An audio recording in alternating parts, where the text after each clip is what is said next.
सासू माँ, बहुओं का दर्द नहीं समझेंगी तो आपका दर्द कौन समझेगा।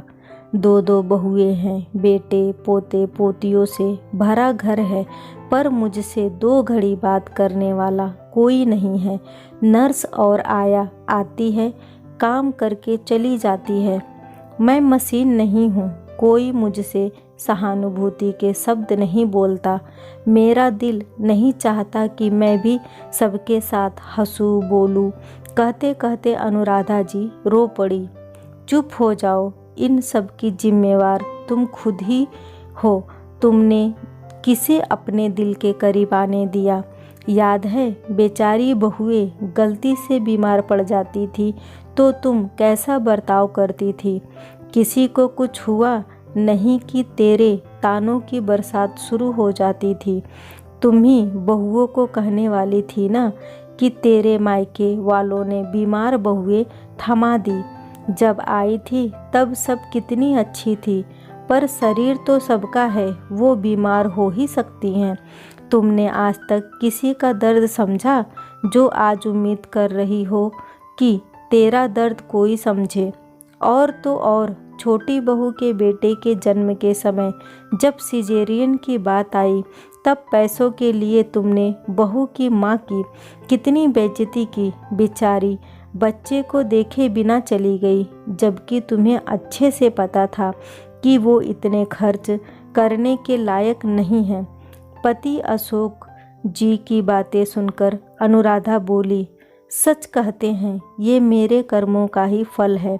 अनुराधा जी की 2 बेटे थे, दोनों अच्छी नौकरी करते थे, पर अनुराधा जी जानबूझकर गरीब परिवारों से बहुएं लाई थी ताकि उनका वर्चस्व बना रहे। इतने कठोर नियम बना रखे हैं कि मानो घर ना होकर हॉस्टल है। उन्हें बहुओं की थकान दिखती ही नहीं थी। बेटे की माँ होने का गुरूर सदैव उन पर हावी रहता। बहुओं के साथ साथ उनके मायके वालों को भी अपमानित करने का एक मौका नहीं छोड़ती थी। बहुओं से जरा भी गलती हो जाए तो फिर शब्दों के ऐसे ताने मारती कि बेचारी बहुएं रोने लगती। बेटे भी अनुशासन वाली जिंदगी से थक चुके थे। उन्हें माँ से ज़्यादा मतलब नहीं था। अब जब उनका शरीर गिर गया तो उन्हें याद आया कि परिवार कैसा होता है। सारी जिंदगी नफ़ा नुकसान के तराजू पर तौलते हुए जिंदगी गुजार दी।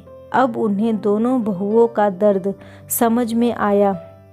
नहीं, उन्होंने अशोक जी को कहा, मुझे बाहर ले चलिए, अब बची जिंदगी मुझे हंसते हुए गुजारनी है। अशोक जी ने सहारा देकर बाहर निकाला। बाहर हॉल में सभी बैठे हंसकर आपस में बातें कर रहे थे, पर जैसे ही अनुराधा जी आई सभी चुप हो गए और काम का बहाना बनाकर जाने लगे।